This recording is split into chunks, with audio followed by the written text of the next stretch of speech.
El conflicto de Medio Oriente es el tema central que desarrollaremos aquí en el Living a propósito del último libro de Mauricio Bergstein, que bueno, lo tenemos allí en pantalla y que aborda de lleno este tema con esa pregunta, ese disparador, el diálogo imposible, porque a lo largo también de este libro entendemos la magnitud del conflicto y el tiempo que lleva, ¿no? Lo profundo que es. Mauricio, gracias por acompañarnos primero que nada. No, un gusto estar aquí contigo y tus televidentes. Me parece bien importante, antes de meternos de lleno con el libro, hacer esta aclaración de que vos, además lo decís de entrada, independientemente de tu condición de judío, intentás ser empático, intentás de alguna manera ponerte en los zapatos del otro, donde la objetividad al 100% no va a existir, pero intentás tener la mayor honestidad posible ante temas que podrían hasta incomodarte, ¿no?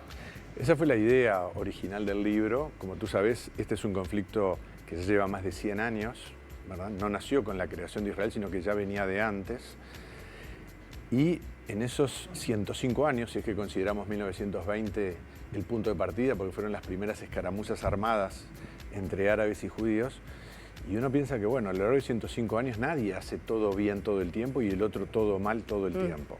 Aparte, en un conflicto tan largo, es probable que en muchos aspectos algún pueblo tenga, uno de los dos pueblos tenga razón y el otro no, pero sobre otros aspectos sea al revés, porque hay muchos sucesos a lo largo de 100 años. Este es un conflicto además que para cualquier aspecto del mismo tú tenés dos versiones. Tenés la versión de los defensores de la causa de Israel y tenés la versión de los defensores de la causa palestina. Yo lo que traté en el libro, como comentábamos hace unos minutos, es reflejar las dos posiciones. Sobre el tema A, qué es lo que dicen unos y qué es lo que dicen otros. Y también ponía mi postura personal en algunos de ellos. La objetividad, como tú decías, no es posible, pero por lo menos traté de como decías, ponerme en los zapatos del otro y buscar cierta empatía o tender un puente entre las dos partes para buscar algún camino de paz y no de guerra. Bien, tú pones como un comienzo de este conflicto, el año 1920, como para, bueno, pararte en un lugar independientemente que podemos también remontarnos aún mucho más atrás, que también haces ese raconto histórico de alguna manera, y comienza allí la discusión de que si estamos hablando de una lucha por el territorio o una lucha por la religión, ¿no? De alguna forma por la fe. Sí, este es un conflicto cuya naturaleza tiene muchas aristas. No es únicamente un conflicto territorial. Comenzó siendo mucho más territorial que religioso en sus inicios. La parte religiosa a lo largo del tiempo fue cobrando mayor importancia al punto de que hoy te diría que es mucho más religiosa que territorial. Pero nunca ha sido enteramente religiosa o enteramente territorial. También es un conflicto demográfico. También es un conflicto étnico, si quieres, también es un conflicto existencial y también es un conflicto cultural. O sea, tiene tantas aristas que lo convierten en algo sumamente complejo. No es un conflicto, a mi entender, en el cual una parte tiene el 100% de la razón y la otra ninguna. O sea, no es entre buenos y malos. Acá ambas partes tienen legítimos y genuinos derechos. Eso es lo que lo hace además más difícil de entender. Pues si fuera entre buenos y malos, blanco y negro, bueno, estamos con los buenos y los otros son los malos. Me parece a mí que acá no hay tal cosa, si uno mira el conflicto en perspectiva y a lo largo de estos 100 años. Los judíos tienen sus derechos, obviamente, y los palestinos, obviamente, también tienen los suyos. ¿Por qué? Porque tenemos dos pueblos. Y si tú sos pueblo por la propia condición de pueblo, tenés derecho a la autodeterminación. Y tener derecho a la autodeterminación quiere decir, bueno, tener derecho a un territorio, a tener un estado y a desarrollar tu identidad como mejor te parezca, ¿verdad? No se puede negarle al otro el mismo derecho a la autodeterminación que se reclama para uno mismo. Ahí no metemos con el sionismo, por ejemplo, que también lo explicás claramente en el libro. Sí, el sionismo entiendo que es el movimiento de autodeterminación del pueblo judío. Hoy la palabra sionista se usa para todo, es como una muletilla que la usás como un adjetivo en el cual, bueno, el lobby sionista, la masacre sionista, en fin, la expansión sionista, el imperialismo sionista, el colonialismo sionista, lo usás absolutamente para todo. Yo creo que se usa mal. El sionismo no es la política del gobierno de turno de Israel. No es eso. El gobierno de turno va cambiando a lo largo del tiempo y distintos gobiernos tienen distintas políticas, unos más de derecha, otros más de izquierda, unos de centro, arriba, abajo, lo que quieras. El sionismo no es eso. El sionismo entiendo yo que es justamente el derecho a la autodeterminación que tienen los judíos. Entiendo que el mismo derecho a la autodeterminación lo tiene el pueblo palestino. Sí. Eso es lo que hace difícil el complejo. Tú tenés el combate entre dos derechos. No entre que unos tienen derecho y otros no. Lo tenés entre los dos. Ahora, cuando hablamos de un conflicto que también de alguna manera involucra civiles, también comienza a ser aún más difícil. Y lo comentaba un televidente cuando decía, qué difícil si el otro bando es responsable de la muerte de mi hijo, de mi padre, donde de alguna manera también confluyen situaciones que están muy arraigadas, como, bueno, ¿no? Un sentimiento hasta de pertenencia y de familia. A lo largo de la historia ha habido momentos más complejos, o sea, de mayor crispación, como el que estamos atravesando actualmente, que después te voy a preguntar la comparativa si hay algún otro momento tan crispado como el actual. Pero también ha habido momentos de calma, ¿no? Y hasta casi una posible paz. Los hubo. ¿Qué pasó en ese momento y por qué no se pudo dar ese cierre? Ojalá tuviera la respuesta. Hubo momentos en los cuales las negociaciones de paz parecían encaminadas a llegar a un acuerdo definitivo.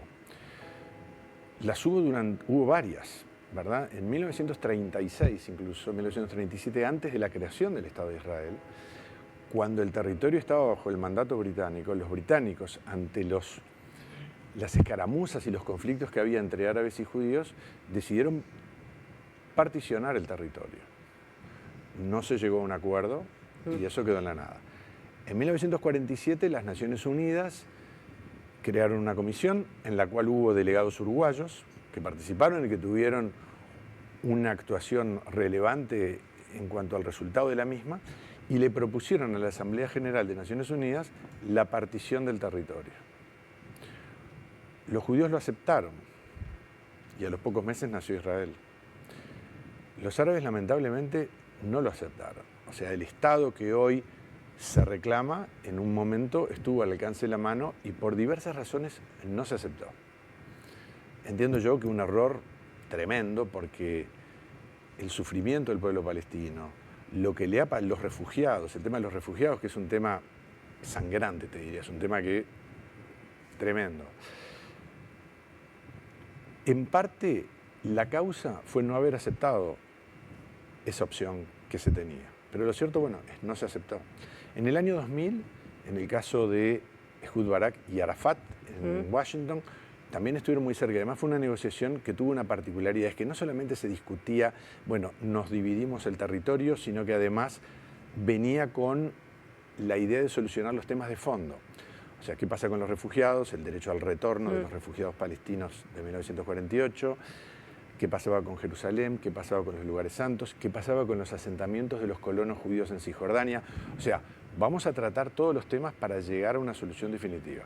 Se estuvo muy cerca, lamentablemente, a último minuto fracasó.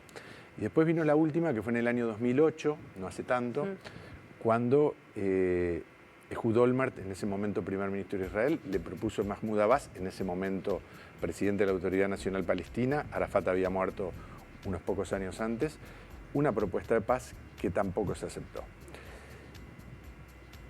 Entonces uno dice, bueno, ¿qué es lo que tiene que ocurrir para que puedan llegar a un acuerdo? Y a mí me parece que para que puedan llegar a un acuerdo tienen que suceder varias cosas, unos prerequisitos previos a por dónde pasa la línea fronteriza. El primero que precisás, me parece a mí, es una geopolítica mundial favorable. Durante la Guerra Fría, entre Estados Unidos y la Unión Soviética, era prácticamente imposible, porque el conflicto de Medio Oriente era visto como una parte de un conflicto mayor entre la Unión Soviética y Estados Unidos. Entonces, eran como los peones que las grandes potencias movían. Ahora no tenemos ese escenario, tenemos otro escenario que quizás en el día de mañana podría verse como más favorable, pero no alcanza con la geopolítica. Tú precisas líderes que quieran llevar adelante un acuerdo y que sean lo suficientemente carismáticos. Y ahí tenemos de vuelta a Netanyahu en Israel, y el grupo Hamás, ¿no? Y el grupo Hamás que, evidentemente, los extremos es muy difícil que alcancen la paz. Pero además precisas otra cosa más, y es que tú precisas que los pueblos que estos líderes representan estén a favor de la paz. Si en la mesa de negociaciones reina un ambiente, pero en la calle es otro, va a ser muy difícil. Justamente comentábamos que hace poco encuestas dentro de la sociedad israelí y dentro de la sociedad palestina arrojaron que los pueblos no estaban mayoritariamente de acuerdo con una solución de 2 estados. Entonces, ¿cómo haces si los pueblos no quieren? Claro, la pregunta es, ¿qué es lo que quieren entonces? Claro, ¿qué es lo que quieren entonces o cuál podría llegar a ser ese camino intermedio o si no hay posibilidad, ¿no?, de llegar a un acuerdo en definitiva? También quiero hablar del genocidio, ¿no?, tan mencionado por organizaciones civiles, por ejemplo, Médicos Sin Fronteras. Tuvimos aquí a la representante de América Latina y ellos lo catalogan de genocidio lo que ocurre en la Franja de Gaza. ¿Cuál es tu mirada al respecto? Sí, yo pienso que la definición de genocidio tenés que tener un poco de cuidado, porque un genocidio es no solamente el número de civiles que mueren, que obviamente la situación en Gaza o en cualquier otro lado donde tengas un conflicto de esta naturaleza es trágica y es espantosa y es horrible, sino que además tiene que existir la voluntad de eliminación del otro, o del otro pueblo, de la otra cultura, de la otra raza, de la otra etnia. ¿Y no es lo que está pasando? Yo creo que no, porque Israel contaría con los medios militares para poder llevar adelante un genocidio. Yo creo que no tiene la voluntad de hacerlo. Lo que sí ocurrió... Ha tenido acciones absolutamente desmedidas. En eso coincidimos. Lo que pasa es que, ¿cuál es la desproporción frente a, por ejemplo, el ataque de Hamás del 7 de octubre? ¿Cuál es la proporción? Acá, el problema que hay es que, como el conflicto se radicaliza cada día más, es un conflicto que cada día que pasa está más radicalizado que el día anterior, ¿verdad? Tú mirás el conflicto a lo largo del tiempo, como decías tú al inicio, hubo momentos en los cuales estuvo cerca de llegar a un acuerdo y momentos como los de ahora en que una chispita produce una explosión. Yo pienso que el uso de la palabra genocidio en este caso no aplica, porque además hay otro elemento que me parece muy importante, y es que no ahora que hay un aparente cese de fuego, pero cuando estaba el conflicto había secuestrados también. Entonces, unos decían que era genocidio, los otros decían, liberás a los secuestrados y no hay más ataques. Entonces la pregunta es, ¿la víctima o la supuesta víctima del genocidio no querría que el genocidio terminara cuanto antes? ¿No tenés que liberar a esos secuestrados para que de alguna manera se terminen los bombardeos y pasen estas cosas horribles que están pasando? Entonces me parece a mí que catalogarlo de genocidio me parece que es equivocado en mi punto de vista. Y además, un último punto, y es, en un genocidio muere muchísima gente, mueren civiles, mueren niños, tú ves situaciones tremendas, ponle la palabra que quieras. Pero lo hemos visto, ¿no? Este conflicto en Gaza, horrible. Situaciones que son dantescas. Sí, te diría que dantescas a la enésima potencia, o sea, es algo horrible. Sin embargo, tú ves que, por ejemplo, en la definición de genocidio, tú podrías decir, bueno, ¿es un tema numérico? No, no es un tema numérico. Tú precisás, además de que toda esta situación horrible, precisás esa voluntad de exterminio. Yo honestamente no creo que porque si no hubiera seguido hasta terminar con todos.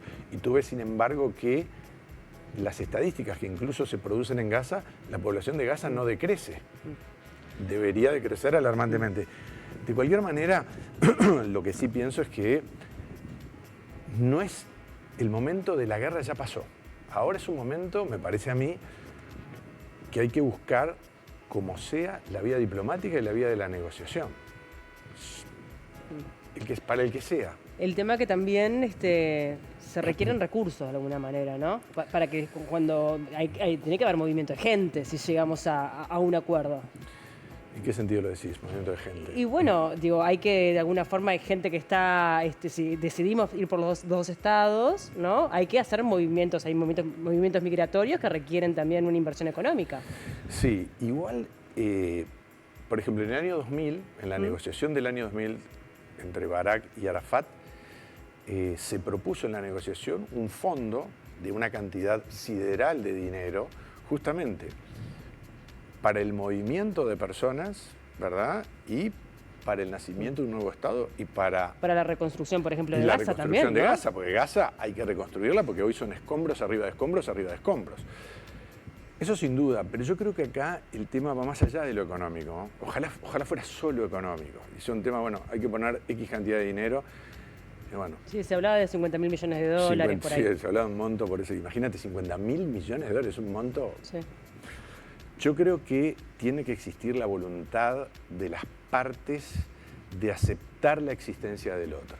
Me parece que podemos discutir Gaza, refugiados, lo que tú quieras, pero si no hay una aceptación de que el otro existe y de que el otro también tiene derechos, ese es el problema que hay aquí, que tú tenés narrativas extremas. Vamos a los ejemplos. Por ejemplo, el núcleo duro de la narrativa palestina. ¿Cuál es? Israel debe morir para que Palestina nazca. ¿Cuál es el núcleo duro de la narrativa israelí sobre el punto? Palestina no debe nacer para que Israel sobreviva. Ahora, si tú tenés estos dos extremos, ¿de qué paz me estás hablando? ¿De qué negociación? Si no, yo lo que aprendí estudiando para este libro y trabajándolo es que hasta que no podamos construir una narrativa que tienda un puente entre los derechos legítimos de ambos pueblos, y vamos a seguir este episodio del ataque del 7 de octubre, la respuesta militar de Israel, un nuevo ataque de Hamás dentro de 2 o 3 años, la respuesta de Israel. Si no cambiamos las piezas un poquito y no cambiamos, esto es como un mecanismo de relojería, porque mirá que la reacción de Israel, que vino posterior al 7 de octubre, no era la primera. Hubo como 4 o 5 desde que Hamás está con el poder en Gaza. ¿Van a haber más? Y ojalá que no, pero... También hablas de la politización de este conflicto, ¿no? Sí. De cómo de alguna manera se toma partido en diferentes partes del mundo, y Uruguay incluido. Sí, este es un conflicto que ha arrasado con el planeta Tierra, te diría, ¿no? En cualquier parte del mundo al que vayas, el tema está a flor de piel. Uno se pregunta por qué eso es así, porque, por ejemplo, en Siria, en la guerra civil en Siria, han muerto el triple de personas de las que han muerto en el conflicto israelí-palestino en toda su historia. O sea, en un periodo de tiempo muchísimo más corto, como fue la guerra civil en Siria, murió el triple de personas de las que murieron en estos 105 años de conflicto israelí-palestino o árabe-judío, como tú lo quieras llamar. ¿Por qué sucede así? Yo creo que se debe a una multiplicidad de razones. Yo creo que la causa palestina se ha convertido en la madre de las causas, digamos, la última causa viva del 68, en el sentido de que una manera de ver el mundo determinada, y esta es la última causa que aún se mantiene en combate y en acción. Ojalá se resuelva, ¿verdad? Ojalá en el día de mañana podamos tener un Estado palestino y que esté dispuesto a convivir en paz con Israel, y que los israelíes estén dispuestos a vivir en paz con ese nuevo Estado, que es lo que se merecen ambas partes, de última, ¿verdad? Sí. Mauricio, hablando un poco de esto, de buscar esa conciliación, te escuché comentar en alguna entrevista que tuviste la posibilidad de ir a un casamiento hace un montón de años, sí, con una convivencia pacífica, respetuosa. Claro, yo mientras escribía el libro pensaba, ¿por qué en ese momento no hubo acercamientos de paz? ¿Verdad? Justamente esa oportunidad que tú mencionabas, yo tuve la posibilidad de asistir a un casamiento palestino en un lugar, en una aldea cerca de Ramallah. Todos los que estaban en ese casamiento sabían que se trataba de un judío que venía de Tel Aviv, ¿verdad? Y que, bueno, había sido invitado al casamiento. Y el trato que recibí fue un trato absolutamente maravilloso. A nadie se le ocurrió, de todos los presentes, que yo podía representar una amenaza a alguno de los que estaban ahí. Y a mí tampoco se me pasó por la cabeza que ninguno de los presentes podía significar un peligro para mí. Hoy esa situación es absolutamente impensable, ¿verdad? Absolutamente impensable. Y eso demuestra cómo el ambiente está totalmente radicalizado, ¿no? Yo te voy a contar una anécdota. Yo estaba en el Mundial de Qatar, yendo al partido de Uruguay contra Portugal, y recuerdo que en el tren, que iba lleno de gente, repleto de gente, yo, bueno, estaba parado y al lado mío había 3 chicos, muchachos muy jóvenes, ponele 20, 25 años, portugueses. Y bueno, empezamos a conversar, Uruguay, Portugal, quién va a ganar, quién juega, quién no juega. Y uno de ellos tenía una bandera palestina, Entonces yo le pregunté, si tú sos portugués, ¿cuál es la razón por la cual llevas una bandera palestina al partido? Y el agarró y me dijo, no, porque yo soy descendiente de refugiados palestinos y quiero llevar adelante la identidad de mis padres y de mis mayores. Vale, me parece perfectamente legítimo, todo bien. Entonces, bueno, yo le comenté que yo era judío y en el momento que yo les dije que yo era judío, interrumpieron la conversación. Entonces yo, como no tenían a dónde ir, yo les dije, pero ¿hay algún problema entre tú y yo? ¿Tú me querés pegar o yo te quiero pegar a ti? No, me dice, pero tú sabes lo que está pasando en Cisjordania, en Gaza, en Israel, etc. Sí sé, pero nosotros acá en el tren yendo al partido, ¿hay alguna razón por la cual tengamos que estar a priori enemistados? Demoraron mucho en responder. Entonces, ¿sabes lo que hice? Yo le dije, mira, nosotros, entre vos, si vos y yo nos estamos peleando, imagínate allá. Totalmente, pero ahí volvemos un poco a lo que es la herida abierta, ¿no? Claro, pero tú decías algo al inicio y decías... Digo que yo coincido en este acuerdo, en la paz es lo que deseo, obviamente, está clarísimo. Pero claro, ¿se puede ser amigo del que le disparó a tu hijo? Eso, Eva, hay algo ahí que es muy fuerte también y que es muy difícil en esto de intentar ponerme en los zapatos del otro. Evidentemente es muy difícil convertirse en amigo del que le disparó a tu hijo. Lo que pasa es que en este caso no tenemos opciones. Claro. No tenemos opciones. O te haces amigo del que le disparó a tu hijo, o esto es a ver quién mata primero al otro. Y eso obviamente no podemos llegar a eso. Bueno, van llegando un montón de mensajes, obviamente este tema genera, como ya dijimos, bueno, muchas posturas. Nos dice por acá, la solución la tiene Donald Trump, cuando él quiera lo frena a los israelíes, cuando él quiera crea los dos estados, Israel es un aliado estratégico, es el único que Israel respeta, a los árabes no respeta a ninguno. ¿Qué opinás un poco sobre la figura de Donald Trump de Estados Unidos y de la injerencia internacional en este conflicto, no? Sí, mira, yo cuando Donald Trump llegó al poder, la verdad, el estilo, el tono, no me parecían quizás los más apropiados para un presidente de Estados Unidos y obviamente la importancia que tiene Estados Unidos en la geopolítica mundial. Sin embargo, hay que reconocer que en el último periodo de tiempo ha logrado el cese del fuego, ha logrado devolución de secuestrados que estaban todavía en cautiverio en Gaza y que la geopolítica que maneja ha logrado de alguna manera que muchos países se alinearan a esos acuerdos. Yo eso es una cosa que aprendí escribiendo este libro, que cada vez que hay una oportunidad, cada vez que se abre una pequeña rendija y entra un rayo de luz, hay que aprovecharlo. ¿Sabes por qué? Porque ya aprendimos en estos 105 años que esas ventanitas de luz no duran.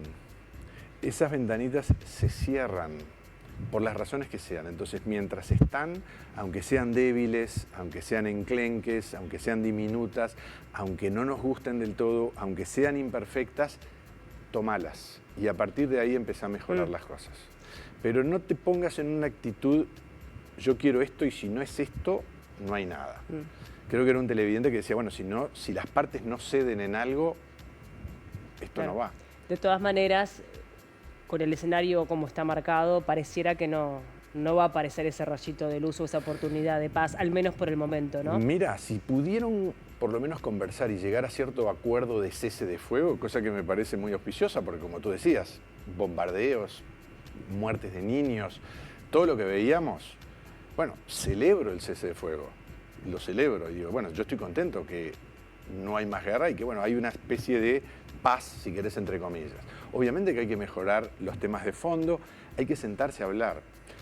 El tema es sentarse a hablar o buscar otros métodos. No sirven los otros. Ya hace 105 años que estamos con los otros métodos y se vio que no llegamos a nada.